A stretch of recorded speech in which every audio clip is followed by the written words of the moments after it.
బ్యూరోక్రేట్‌గా, ఒక పబ్లిక్ సర్వెంట్‌గా హ్మ్. So 24 years experience ఉన్న ఒక బ్యూరోక్రేట్ హ్మ్. దట్ ఒక డిజబిలిటీ కమ్యూనిటీ పీపుల్ పైన ఆల్ ఇండియా సివిల్ సర్వీసెస్‌కి సమ్ క్రైటీరియా ఉంటుంది. అవును. ఆర్ రిజర్వేషన్ అవసరమా? ఆ హ్మ్. కోటా అనేది అవసరమా? అని చేషిర్రు. సో, అది వినంగానే ఆమె మమ్మల్ని క్రిటిసైజ్ చేసినట్టు అనిపించింది. అంటే మా ఏదైతే ఫిజికల్లీ మేమున్నామో దివ్యాంగుల పైన ఆ కామెంట్ అనేది మమ్మల్ని ఒక మనోవేదనకి గురి చేసింది.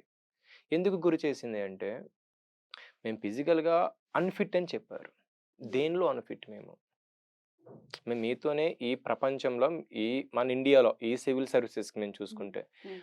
మీతో పాటే మేము కాంపిటీట్ అవుతున్నాం.